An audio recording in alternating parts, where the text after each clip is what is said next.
Olá, Sara. Obrigada antes de mais por dares aqui entrevista à Magafone para falar um bocadinho do Ah, trabalho que fazes.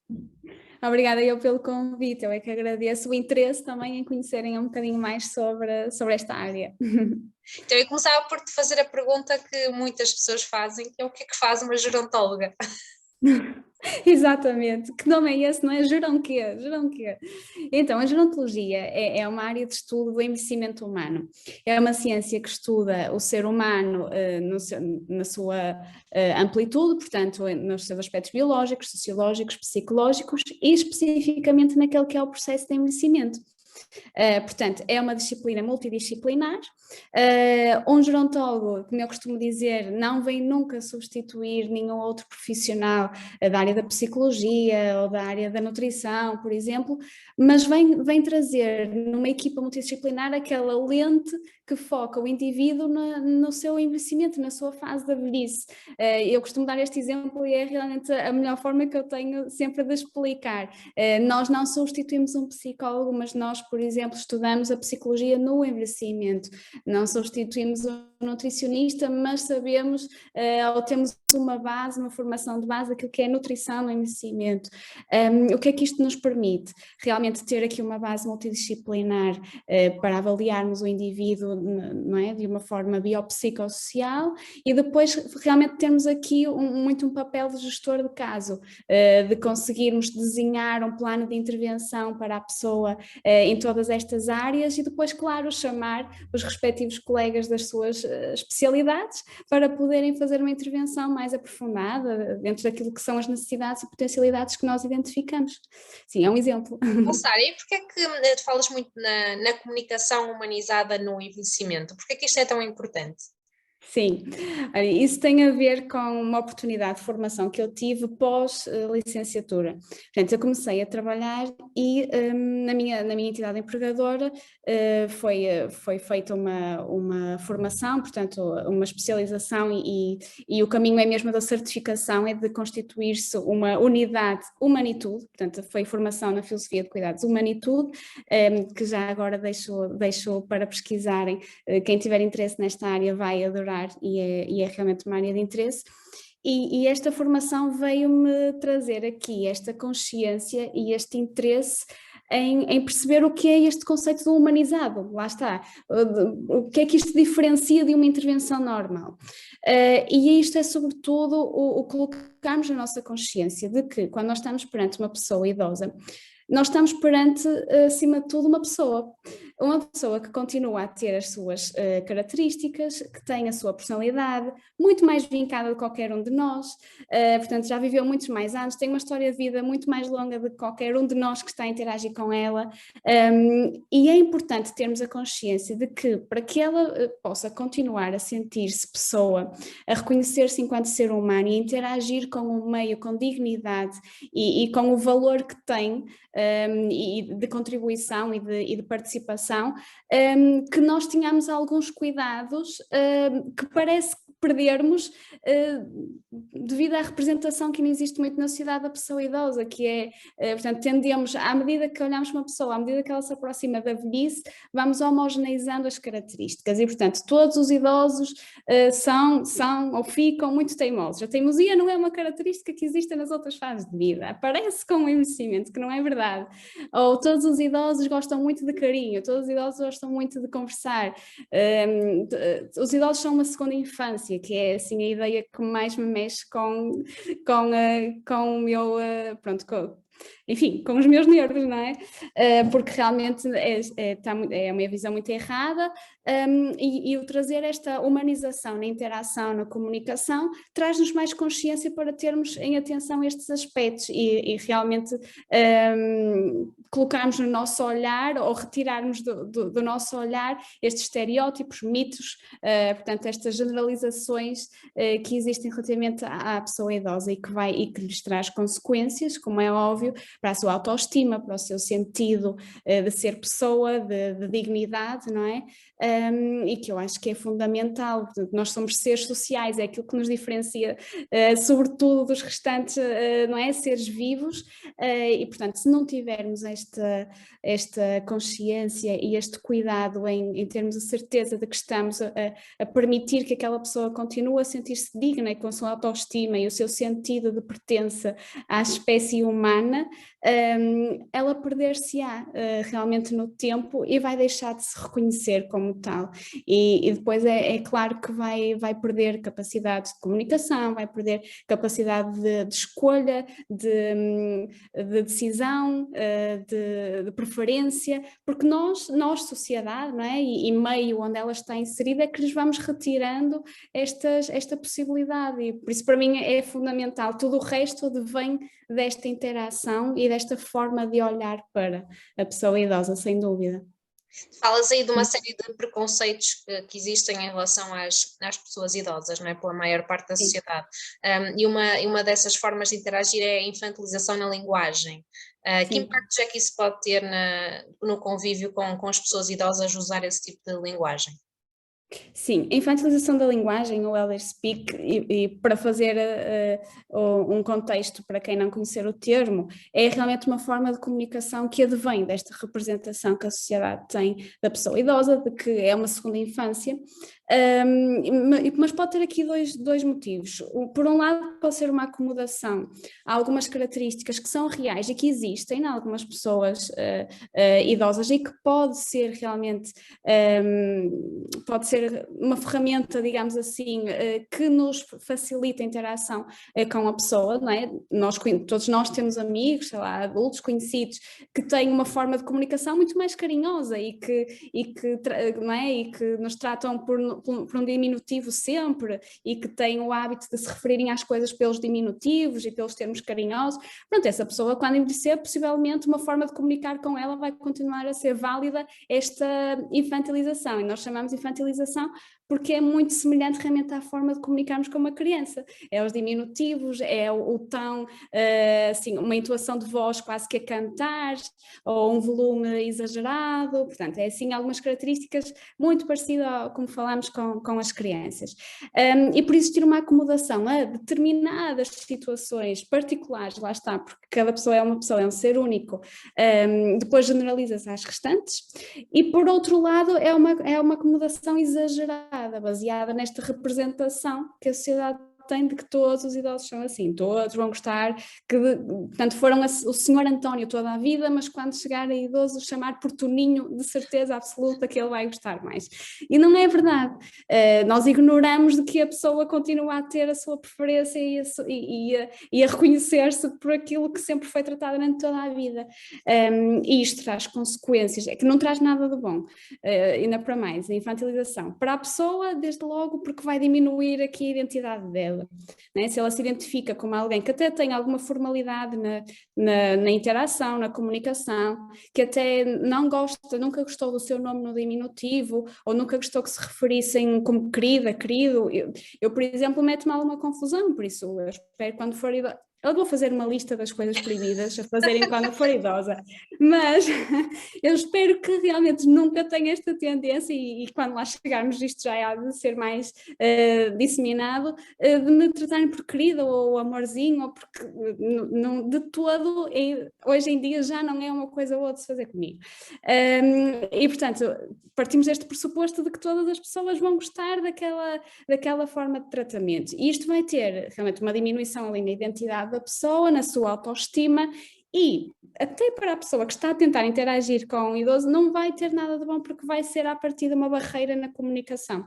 Portanto, para nós, profissionais, técnicos e até familiares, enfim, qualquer pessoa que tente interagir com uma pessoa idosa que não tem não é, uma relação prévia, se começar por fazê-lo já desta forma, pode ser uma barreira ali na comunicação.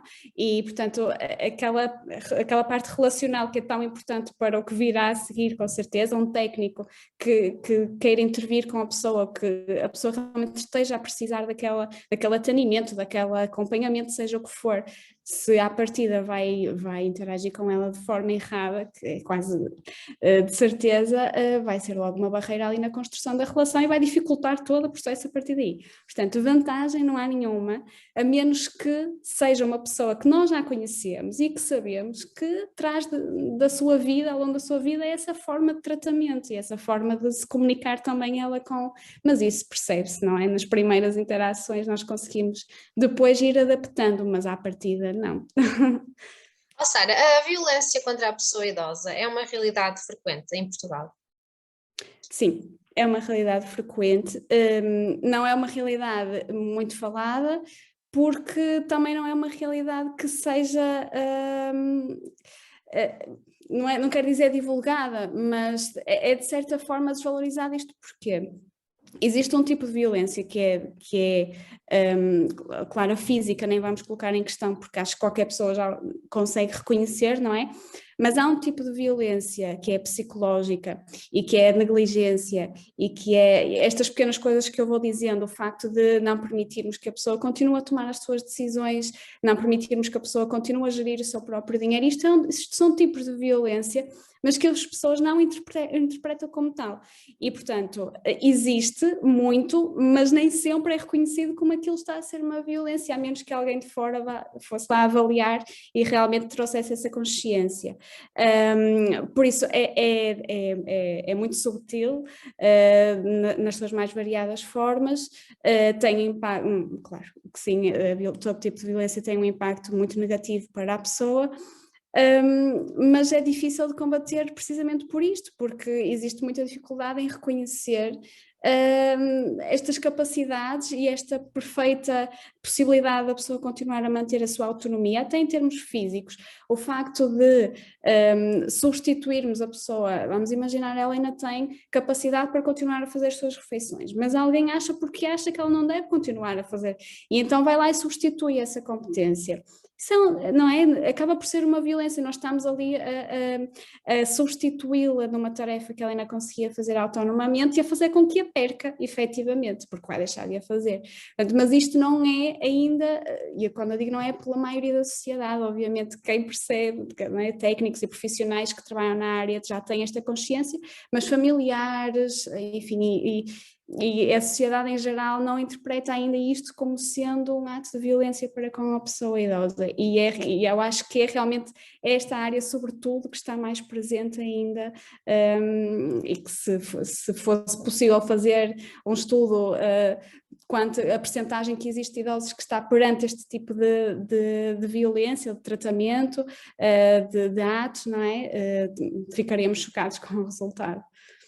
Isso acontece no seio das famílias, portanto, há algum fator de risco, algum critério que faça com que certos idosos estejam mais vulneráveis a este tipo de comportamento? Sim, existem diversos fatores de risco. Eu acho que, sobretudo, claro, não sei dizer por ordem de maior prevalência, etc., mas acho que, sobretudo, este desconhecimento, desde já a cultura, não é? Sobretudo paternalista, de olhar depois para a pessoa, e de achar que o fazer o máximo possível, nestes exemplos que eu estava a dar, fazer o máximo possível por ela é estar a fazer o bem. Não é estar a fazer o mal. Portanto, se eu faço tudo pela minha mãe para que ela tenha o menos de trabalho possível e faça o menos possível, estou a fazer só o bem, e não é verdade. E depois é o desconhecimento, portanto, a falta de conhecimento que existe desta área, a cultura, e depois, claro, existe todo outro historial familiar, sobretudo em contexto familiar, meios mais pequenos, que já existem outros indicadores de outros tipos de violência que depois alimentam aqui também que haja, não é? Que haja aqui uma repercussão quando a pessoa chega à terceira idade, mas eu acho que é sobretudo este desconhecimento e, mais uma vez, os estereótipos e os mitos associados à velhice. Portanto, por isso é que é tão importante falar-se cada vez mais sobre isso, desmistificar estas ideias, porque só conseguimos mudar mudando a forma como as pessoas olham para a pessoa idosa. Portanto, os idosos, neste momento, já não é, sei lá, se há uns anos atrás nós podíamos achar a pessoa idosa não exerce tanto a sua autonomia porque eles próprios ainda não têm, sei lá, o conhecimento ou a mentalidade de que podem continuar a ser ativos mesmo depois da reforma, podem continuar a participar em atividades, etc. Neste momento esse já não é o problema. A pessoa idosa já tem todas as ferramentas, já tem a melhor qualidade de vida do que há uns anos atrás. Neste momento eles não conseguem colocar em prática a sua autonomia, o seu conhecimento, continuarem a ter um papel ativo, participativo na sociedade por causa do contexto onde estão inseridos. Portanto, neste momento a nossa ação tem que ser sobretudo no contexto, no meio ambiente, para que eles tenham condições de continuarem a aplicar as suas capacidades. Portanto, eles já têm esta consciência, são cada vez mais reivindicativos e ainda bem de que o podem continuar a fazer e quando realmente existem algumas tentativas de substituição por parte da família, já não existe tanto esta mentalidade de o meu filho agora é que sabe. Pronto, não, já existe aqui uma consciência maior por parte dos idosos, da população que está a caminhar para o envelhecimento, mas o próprio meio, o contexto, é que está a retirar ainda muito deste poder e desta possibilidade de continuarem a ter um papel que é legítimo, porque continuam a ser pessoas e, portanto, o seu papel enquanto cidadãos, enquanto papéis sociais, enquanto tem que continuar a ter, não há sequer motivo para não o fazerem. Sim, portanto, eu acho que é... para ter este desconhecimento que falas que resolveste criar a tua página. Sim, foi também, sim. Acho que, é assim, desde já por comunicação, porque eu gosto muito de o fazer, eu gosto muito de comunicar e sobretudo sobre este tema. E também porque eu acho que se temos a oportunidade hoje em dia de falar sobre as coisas e de conseguirmos de uma vez falar para muita gente, temos que o aproveitar, não é? E de facto... Incomoda-me muito estas questões da substituição, da infantilização, de eu assistir a profissionais até numa consulta a não dirigirem as perguntas à pessoa e a dirigirem-se ao familiar que o acompanha. Isto incomoda-me, porque é um ato de violência, estar ali a desconsiderar a pessoa, a personalidade, o seu conhecimento sobre si próprio. Eu não sei em que momento é que as pessoas acham que o familiar, a filha ou filho, ou seja, quem for que está a acompanhar, sabe mais sobre a pessoa do que ela própria. Isto mete-me muita confusão e é esta minha inquietação com as coisas menos boas que eu vejo acontecer no meu dia-a-dia, que realmente, pronto, se existe forma de eu conseguir de uma vez falar para mais pessoas do que ir falando individualmente sobre estas ideias erradas, sobre como é que podemos melhorar e porque isto nós temos que nos estar sempre a autopoliciar, porque até nós acabamos por de vez em quando seguirmos na onda do pensamento da maioria da sociedade e se não estamos atentos, e há pouco tempo isso aconteceu, não vou referir, não vou dizer a entidade que foi, mas surgiu um post há pouco tempo assim de uma entidade bem conhecida que fazia um paralelismo sobre se já preferes determinadas coisas a outras, então é porque já não és mais jovem. E isto aqui, eu vi amplamente divulgada esta publicação na minha rede social por outras pessoas, mas amplamente divulgada no sentido de, olha, já não sou jovem, afinal, porque cumpriam aqueles requisitos todos. E isto é um ato de idadismo, de alimentar este preconceito em relação à idade e de trazer, continuar a trazer as coisas mais positivas pertencem à juventude. As coisas que já não são tão positivas ou não são tão fixes ou que são menos enérgicas, tipo ficar no sofá em vez de sair à noite, pertencem à velhice. E isto vem aqui alimentar ainda mais este preconceito e não é? O idadismo hoje em dia é a terceira maior causa de discriminação no mundo. Portanto, é a discriminação baseada na idade. Isto veio alimentar, mas eu vi muita gente a partilhar que acredito que se tivessem pensado duas vezes sobre aquela publicação não o teriam feito porque tinham entendido ali o pensamento, mas fizeram-no porque foi o impulso. É engraçado, não é? Realmente, eu já prefiro ficar no sofá em vez de sair à noite, já prefiro peixe em vez de carne e outra coisa qualquer, já não sou mais jovem, afinal já estou na velhice há muito tempo. E se não estivermos constantemente a policiar, acabamos por cair nestes erros, porque realmente é muito mais fácil pensarmos como a maioria pensa, que está à nossa volta, do que fazermos o esforço de contrariar aquilo que é um hábito, não é? Que está enraizado ainda muito no nosso dia-a-dia, nas interações, nos meios em que nós estamos inseridos. Sara, tu és muito sensível também a esta temática, a estas temáticas, porque tu própria já experienciaste em primeira mão comunicação violenta. Sim. Sim, esse foi o começo da minha história, sim. Quando eu criei a página, na verdade, eu não era a minha intenção direcionar para determinado público específico. A comunicação no geral, a comunicação não violenta aplica-se a qualquer fase de vida, não é? E todos iríamos beneficiar. Mas depois realmente aqui o bichinho da gerontologia puxou-me indiscutivelmente e ganhou. Mas no início eu partilhei um bocadinho da minha história, assim, eu já tive uma experiência de trabalho num call center, eu não sei se na altura contei isso, foi num call center, e assim, foi das experiências mais violentas que eu já tive, é aquela experiência que eu digo, se algum dia eu tivesse muito, mas muito necessitada, eu acho que não voltaria ainda assim a ter aquela experiência, porque é uma comunicação à distância, não é? Não é cara a cara, por isso, desde logo as pessoas já perdem ali uma quantidade de filtros e de medos na interação, e porque realmente eu estava num atendimento em que a pessoa à partida já entrava na chamada chateada com algum motivo, portanto eu estava numa linha de reclamação, portanto a pessoa já entrava a reclamar.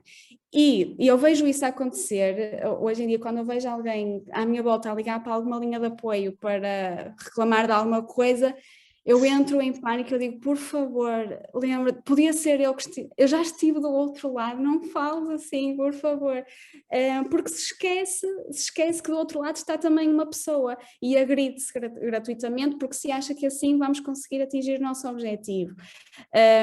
E realmente trouxe-me aqui consequências na minha vida e tive que as ultrapassar e tive que eu própria criar também ferramentas para evitar ao máximo cometer isso depois no restante do meu percurso, não é? Pessoal e profissional. É realmente indiscutível. Como eu disse há pouco, nós somos seres sociais e a nossa sociabilidade é através da comunicação, do toque, não é? Dos olhares. Mas a comunicação é dos elementos fundamentais e realmente se nós não temos este cuidado de colocarmos empatia com o outro e percebermos que tudo o que dissermos, a expressarmos, vai ter um impacto direto no bem-estar daquela pessoa, na sua autoestima, na construção da sua identidade, personalidade, agredimos muito facilmente. Nós temos uma tendência ao julgamento que é de bradar aos céus, até com nós mesmos, e temos muita facilidade em transformar isso depois na nossa comunicação, e nunca pensamos do outro lado como é que vai ser recebida aquela mensagem, e realmente uma coisa que depois eu fui desenvolvendo, a comunicação não violenta, e que eu percebi é, nós entendemos-nos muito melhor se comunicarmos baseados nas emoções, ou seja, eu posso entrar numa linha de apoio e insultar a pessoa, dizer vocês não servem para nada porque, sei lá, mil e uma coisas, e entrar numa linha e dizer, olha, eu estou realmente chateado porque o meu serviço não está a funcionar desde ontem, olha, eu agradeço que me resolva porque isto está-me a gerar um impacto negativo na minha atividade profissional. É diferente, estamos a comunicar na mesma linguagem, a pessoa entrou na chamada a dizer que está chateada, é uma emoção, é válida, vou reconhecer a emoção, porque emoções todos nós conseguimos perceber, porque não é? são uma linguagem universal para todos nós, e vou provavelmente atender muito mais rapidamente e vou ser muito mais diligente com a resolução daquele problema, ao invés de a pessoa entra já a insultar, uma pessoa já fica, assim, depois depende das reações, há quem fique também depois, enfim, no estado de nervosismo e até responde à letra, etc. Eu, por exemplo, ficava bloqueada em pânico, então aí é que eu não conseguia, a pessoa podia continuar a insultar-me, não conseguia fazer nada para resolver o problema dela, porque me bloqueava aquela forma de tratamento. E por isso sim, isso foi assim um virar de chave na minha vida, que desde que terminei essa experiência até hoje, eu realmente é aquela ferida que eu estou sempre a tentar remediar, estou sempre a tentar curar, e estou sempre a tentar estar atenta para não o cometer com mais ninguém. Sim. Estas partilhas que tu fazes na tua página, e este trabalho que tens vindo a fazer, o que é que já te trouxe a esta comunidade que criaste? Meu Deus, olha, trouxe-me mesmo muita coisa e às vezes nem dá para expressar. Olha, trouxe-me sobretudo uma realização pessoal que eu não imaginei que ia ter, mas trouxe-me mesmo, porque eu quando comecei, eu não sei se as pessoas têm essa ideia de mim ou não, mas posso partilhar. Eu sou aquela pessoa que tem sempre a impressão de que o que eu sei ou o que eu vou partilhar, eu acho que todos somos um bocadinho assim. Não vai acrescentar nada porque já toda a gente deve saber isso. E depois percebo que é na partilha que não só outras pessoas vão ficar a saber alguma coisa que eu sei, elas não sabiam, como elas depois partilham comigo coisas que elas sabem, eu também não sabia. E é uma troca mesmo muito rica. E portanto já me trouxe pessoas para a minha vida, na página tenho hoje em dia pessoas que eu não conhecia, passei a conhecer e que nos falamos regularmente, e da área da gerontologia, e também que alimenta aqui depois sei lá, novas ideias, novos conhecimentos que eu não fazia ideia. Já me trouxe a oportunidade de falar assim para alguns públicos, nas escolas, em cursos, por exemplo, já falei sobre a sexualidade no envelhecimento para estudantes de psicologia, enfim, já me trouxe assim alguns convites, mas acho que sobretudo é a realização pessoal. Tanto é que eu fico, como sabem, na página sabem disso, e eu tenho o meu trabalho, não é? Tempo integral, e mais do que integral, portanto ele é tempo inteiro, mas ocupa mais do que o tempo inteiro que deveria ocupar, e por isso a página só dedico mesmo aquele tempo livre que eu tenho, que não é muito, e eu fico, cada vez mais fico mesmo triste quando não consigo ter tempo para vir para a página. Isso já acontece há algum tempo, porque de facto me trouxe uma realização pessoal muito grande, e é muito natural, e as pessoas parece que já as conheço, não conheço presencialmente, ainda para mais que Covid, a maioria delas, mas já perguntam sobre mim, e eu já pergunto como é que elas estão também. Eu acho que é sobretudo isto que traz, o interagirmos e trazer pessoas para a nossa vida que achamos que temos medo por acharmos que não vamos acrescentar nada do outro lado, e depois quando percebemos é uma simbiose, é uma relação de simbiose. Ambas as partes se alimentam, e eu acho que para mim tem sido muito positivo, sim. Sara, e objetivos de futuro nesta área tu tens? Olha, o que eu mais gosto de fazer na gerontologia, e eu neste momento estou, apesar de estar a trabalhar, eu estou a gerir um projeto comunitário que tem vários eixos de intervenção, um deles efetivamente é a área do envelhecimento. Mas como eu tenho que me dividir por todos eles, acaba por não ser eu a estar muito no direto nessa área. Por isso esta página foi também uma estratégia de compensação, para compensar esse meu afastamento da área da gerontologia. Mas o que eu mais gosto de fazer é realmente o de capacitar o público que depois intervém no direto com as pessoas idosas. Eu adoro estar com os idosos e adoro ter longas conversas com eles enfim, acho que já deu para perceber, né? Eu adoro mesmo a área da gerontologia, mas o que eu gosto mesmo é o de comunicar-me e o de capacitar as equipas, que era o que eu fazia anteriormente, as equipas, o de formar, ou de desmistificar estas ideias, o de falar sobre o assunto e de realmente capacitar mais aqueles que depois vão estar no direto com os idosos, sejam familiares, sejam profissionais. Portanto, no futuro, eu gostava que fosse este o caminho, e o objetivo também de estar por aqui na página e a tentar perceber o que é que realmente eu gosto mais de partilhar ou não, gosto mais de fazer, era que pudesse futuramente dedicar-me a isso. Agora, não sei, se isso só o futuro reserva, e até lá muita coisa pode acontecer, mas é o que eu mais gosto de fazer, é isso, é o capacitar e o formar pessoas. Obrigada, Sara. Obrigada eu pelo convite mais uma vez, gostei muito. Aliás, podem me convidar sempre para falar sobre o assunto, eu vou gostar sempre.